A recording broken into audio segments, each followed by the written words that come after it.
Hello students, मैं Reena ma'am इस video में आपको आपके पाठ्य पुस्तक क्षितिज भाग 2 के काव्य खंड से कविता जो कन्यादान शीर्षक से है संकलित, जिसकी कवि ऋतुराज हैं।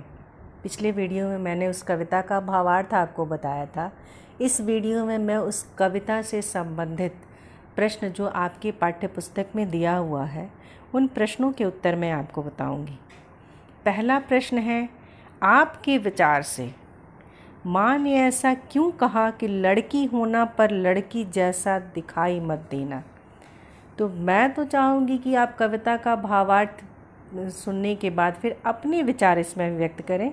फिर भी मैं आपकी मदद कर देती हूँ कि भारतीय समाज जो है, भारतीय समाज एक पुरुष प्रधान समाज है। यहाँ जो समाज की जो परंपराएं हैं, जो मानदंड हैं, वो पुरुषों ने निर्धारित किए हैं। इसलिए इस समाज की जो व्यवस्था है उसके द्वारा स्त्रियों के लिए आचरण संबंधी कुछ ऐसे प्रतिमान बना दिए गए हैं जो आदर्श की डोरी से बंधे हैं। यानी कि स्त्री के व्यक्तित्व को एक ऐसा आदर्श और मर्यादित रूप दे दिया गया है जिसके पीछे उसे कहीं न कहीं एक सीमित दायरे में बांध दिया गया है। लड़की की सुंदरता तथा कोमलता जो है वो उसकी कमज़ोरी का पर्याय है।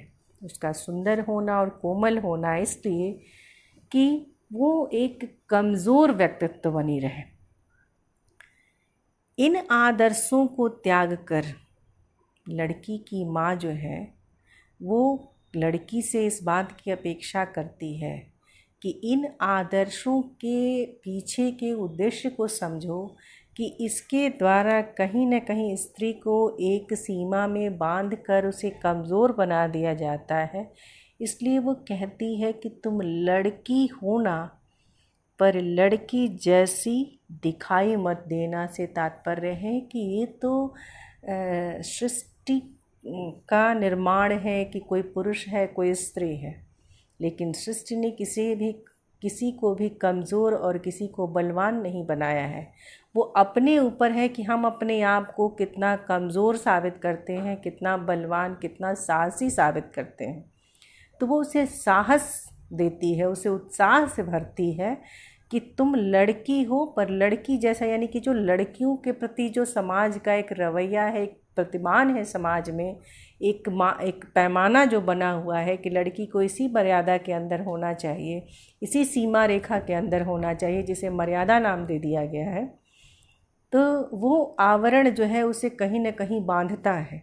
तो इसलिए वो कहती है कि लड़की जैसी दिखाई मत देना, यानी कि तुम कमज़ोर मत होना। अगला प्रश्न है, आग रोटियां सेकने के लिए है, जलने के लिए नहीं। इन पंक्तियों में समाज में स्त्री की किस स्थिति की ओर संकेत किया गया है। और ख है कि माँ ने बेटी को सचेत करना क्यों ज़रूरी समझा। इन दोनों के बारे में मैं आपको बता रही हूँ। क यानी कि पहला जो है, इस पंक्ति के आधार पर समाज में नारी की स्थिति, जो समाज में दयनीय स्थिति नारी की है, उसकी ओर ये पंक्ति जो है इशारा करता है। और इस बात से यह स्पष्ट हो जाता है कि स्त्री को सुंदर और कोमल बताकर उसके सौंदर्य का जो एक विशेष प्रतिमान बना दिया जाता है, वो कदम कदम पर स्त्री का शोषण कर रहा है। यानी कि उन्हें इसी दायरे में सीमित कर दिया जाता है, उसे कमज़ोर बना दिया जाता है। घर में भी बचपन से यही माँ बाप अपनी अशिक्षा या अज्ञानता के कारण उसको ये पराया धन जैसे उपमान देते रहते हैं कि तुम पराया धन हो। तो कहीं ना कहीं उसके मन में एक असुरक्षा, इनसिक्योरिटी वाली बात रहती है कि ये मेरा घर नहीं है, और वही ससुराल में भी कि ये पराए घर से आई है। इस तरह के बातों से उसके अंदर एक कमज़ोर व्यक्तित्व, उसका व्यक्तित्व जो है वो कमज़ोर हो जाता है, उसका साहस जो है समाप्त हो जाता है। लेकिन कवि ने इस कविता के माध्यम से संदेश दिया है कि माँ का उत्तरदायित्व है कि अपनी बेटी को साहसी बनाए, तो यहाँ माँ जो है अपनी बेटी को कर्तव्य पालन भी सिखाती है, दुनियादारी का भी सुझाव देती है और साथ ही साथ उसे एक साहसी लड़की, साहसी स्त्री भी बनाती है। यानी अपनी मान सम्मान से तुम समझौता मत करना।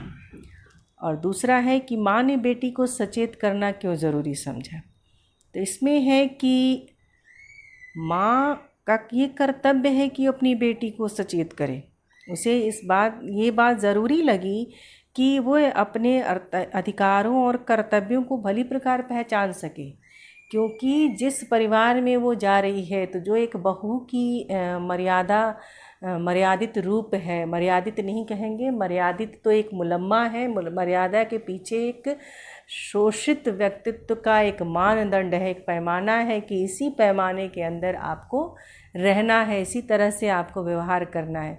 यानी कि वहाँ सिर्फ इसके कर्तव्यों की अपेक्षा होगी कि नई बहू के कर्तव्य क्या हैं, लेकिन उसके अधिकारों को कोई परिभाषित नहीं करेगा। तो वो उसे दोनों चीज़ें बताती है, उसके अपने कर्तव्य भी बताती है कि परिवार और समाज के प्रति एक स्त्री का कर्तव्य क्या है, और साथ ही साथ उसे ये भी जागरूक करती है, ये भी सुझाव देती है कि एक स्त्री का अधिकार भी तुम्हें पता होना चाहिए। उन अगर हम कर्तव्यों का पालन करेंगे तो हमें अपने अधिकार भी चाहिए, अधिकारों का हनन भी नहीं होना चाहिए। तो इसलिए वो उसे समझाती है कि उसे अच्छे बुरे का फ़र्क पता चल सके, उसे सामाजिक और पारिवारिक यानी जिसे दुनियादारी कहते हैं वो उसे समझ में आए और वो अपने अस्तित्व को मिटाने से बचा सके। तीसरा प्रश्न है, पाठिका थी वह धुंधले प्रकाश की, कुछ तुकों और कुछ लयबद्ध पंक्तियों की। इन पंक्तियों को पढ़कर लड़की की जो छवि आपके सामने उभर कर आ रही है उसे शब्दबद्ध कीजिए। यानी कि इन पंक्तियों के भावार्थ के आधार पे आप अपने विचार अभिव्यक्त करिए।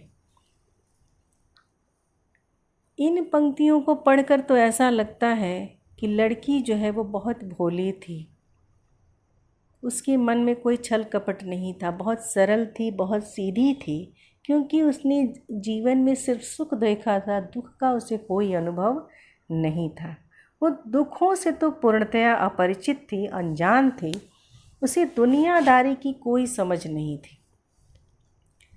वो अपने जीवन में केवल अपने माता पिता के छत्र छाया में रही है और सुख ही देखी है, दुख और संघर्ष का उसे कोई अनुभव नहीं है। इसलिए वो एक हंसती खेलती प्रसन्नचित्त लड़की है और उसका जो व्यवहारिक ज्ञान है, जो समाज और परिवार के प्रति जो एक व्यवहारिक ज्ञान होता है वो उसके पास नहीं है, उसका अनुभव उसे नहीं है। यानी कि जीवन के यथार्थ का अनुभव उसे अभी है ही नहीं।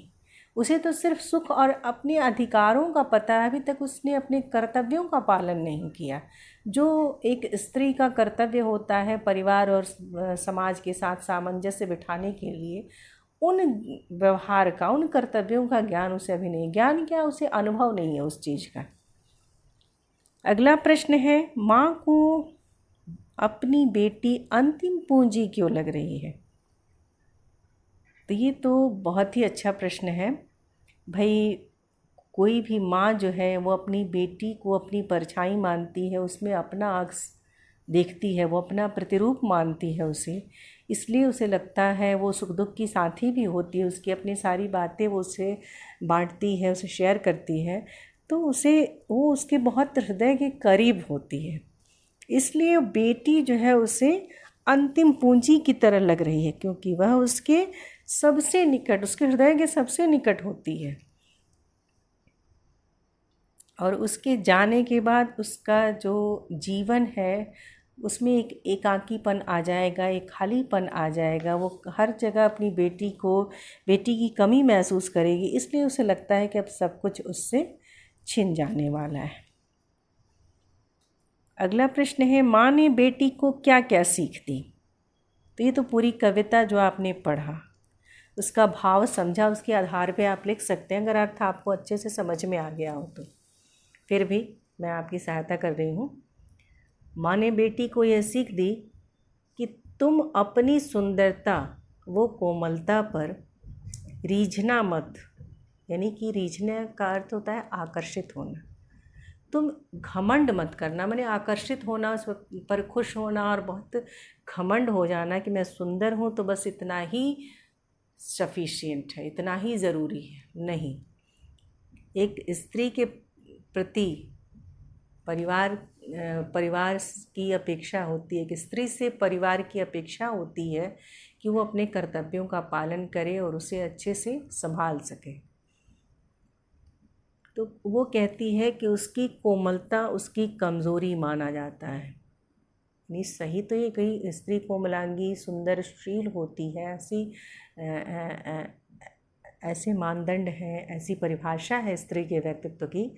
तो ये परिभाषा कहीं ना कहीं उसकी कमज़ोरी को परिभाषित करता है और स्त्री के सौंदर्य का ये जो प्रतिमान है उसके व्यक्तित्व को कहीं ना कहीं कमज़ोर साबित करता है।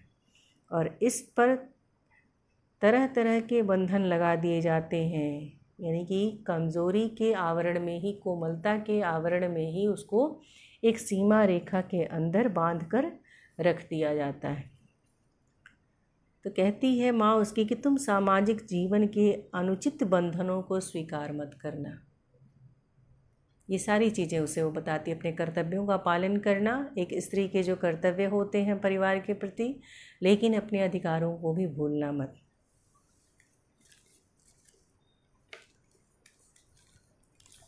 पूरी कविता में जो है, जो उसका शिल्प सौंदर्य या काव्य सौंदर्य हम कहेंगे, उसमें बहुत अच्छी माने भाषा जो है बिल्कुल सरल है, जो कि हम कविता पढ़ते हैं उसके साथ ही हमें समझ में आ जाता है और भावों के अनुकूल है। यानी कि जिस तरह के भाव कविता में कविता के माध्यम से मन में आते हैं उस तरह से भाषा भी है बिल्कुल। वहीं इतने अच्छे अच्छे उपमान कवि ने दिए, जैसे कविता में ही मैंने बताया कि बेटी को अंतिम पूंजी, कितने अच्छे उपमान दिए हैं। इसके साथ ही इस पाठ में आपको अंत में एक छोटी सी कविता दी गई है, जैसे सिमिलरिटी बताई जाती है ना कि समानता, इस कविता की समानता इस जो बुक में दी गई है। ये एक अफ़गानी कवित्री हैं मीना किश्वर कमाल। इनकी कविता की कुछ पंक्तियाँ दी गई हैं जिसका शीर्षक है मैं लौटूंगी नहीं। तो जैसे स्त्री के एक प्रतिमान और उन प्रतिमानों को तोड़ने का प्रयास कन्यादान कविता के माध्यम से किया गया है, ये कविता भी कहीं न कहीं उसकी समानता को परिभाषित करती है, उसके समान ये भी अपने भाव देती है। इसलिए ये सिमिलर कविता यहाँ दी गई है। इसकी पंक्तियाँ मैं पढ़ के कुछ आपकी मदद करना चाहती हूँ कि उस कविता को समझने में और आसानी हो आपको। मैं एक जगी हुई स्त्री हूँ। जगी हुई से तात्पर्य है एक ऐसी स्त्री की जो अपने कर्तव्यों के साथ साथ अपने अधिकारों को भी जानती है। जिन चीज़ों से कन्यादान कविता में बेटी अनभिज्ञ है, नहीं जानती, अनजान है, उसकी माँ उसे बताती है। यहाँ कवित्री एक जागरूक स्त्री का वर्णन करती है कि जो वो जानती है कि उसके कर्तव्य के साथ साथ उसके अधिकार क्या क्या हैं। आगे की पंक्ति में पढ़ती हूँ, मैंने अपनी राह देख ली है, अब मैं लौटूंगी नहीं। यानी कि मुझे अब पता चल गया है कि एक स्त्री को समाज जो कमज़ोर बना के एक सीमित दायरे में बांध देता है, मुझे इसका ज्ञान हो गया है कि दायरा जो है ये मर्यादा नहीं, ये एक बंधन है। मर्यादा के आवरण में, यानी कि मर्यादा के पर्दे में एक बंधन है जो स्त्री के व्यक्तित्व को मुखर होने से बांधता है। तो कह रही है कि मैंने अपनी राह देख ली, यानी कि मुझे अपने अधिकारों का पता चल गया है, मैं अब लौटूंगी नहीं, यानी कि मैं फिर इन बंधनों को मैं स्वीकार नहीं करूंगी। मैंने ज्ञान के बंद दरवाजे खोल दिए हैं, यानी कि शिक्षा पे अधिकार पहले स्त्रियों का नहीं माना जाता था। तो ज्ञान यहाँ शिक्षा भी हो सकता है और ज्ञान यहाँ व्यवहारिक ज्ञान, अधिकारों का ज्ञान, स्त्री के अधिकारों का ज्ञान भी हो सकता है। सोने के गहने तोड़कर फेंक दिए हैं। कन्यादान कविता में भी कवि बता रहा है ना माँ के माध्यम से कि कपड़े और गहने शाब्दिक भ्रमों की तरह हैं, ये बंधन है स्त्री जीवन के। यहाँ भी लेखिका कवित्री क्या कहती है कि सोने के गहने तोड़कर फेंक दिए, यानी कि ये गहने नहीं, ये श्रृंखलाएं हैं, ये बांधते हैं। हम जब किसी को कुछ उपहार देते हैं तो उपहार के नाम पर हम इस तरह के बंधन उस पर थोप देते हैं कि हमने आपको ये सारी चीज़ें दे दी, इसकी अपेक्षा में आप हमारे अनुकूल व्यवहार करें। तो कह रही है कि गहने तोड़ के मैंने फेंक दिए हैं। भाइयों, मैं अब वह नहीं हूँ जो पहले थी, यानी कि मैं पहले अपने अधिकारों से अनजान थी, अज्ञान थी, इसलिए मैं एक मर्यादा के आवरण में, एक सीमा रेखा के अंदर, यानी कि बंधनों में बंधी हुई थी। मैं एक जगी हुई स्त्री हूँ। जगी हुई से तात्पर्य कि मैंने अपने अधिकारों को जान लिया है, मैंने अपनी राह देख ली है, अब मैं लौटूंगी नहीं, यानी कि मुझे अपने अधिकारों का ज्ञान हो गया है। अब मैं फिर से आपके बनाए हुए मानदंडों के दायरे में बंधने वाली नहीं हूँ। मुझे अब ज्ञान हो गया है कि एक स्त्री की भी जो कर्तव्य के साथ जो अधिकार है उसका मुझे ज्ञान हो गया है। तो ये कविता जब हम पढ़ते हैं, इसका अर्थ जब समझ रहे हैं, तो कहीं ना कहीं ये दोनों का जो उद्देश्य है, दोनों कविताओं का जो उद्देश्य है उसमें सिमिलैरिटी तो है, वो तो आ रहा है समझ में। इसके साथ ही ये प्रश्नोत्तर का भी वीडियो समाप्त होता है। अगर आपको कुछ और भी इसमें पूछना हो तो आप कमेंट बॉक्स में कमेंट करके पूछ सकते हैं। अब मैं वीडियो समाप्त करती हूँ। That's all. Thank you.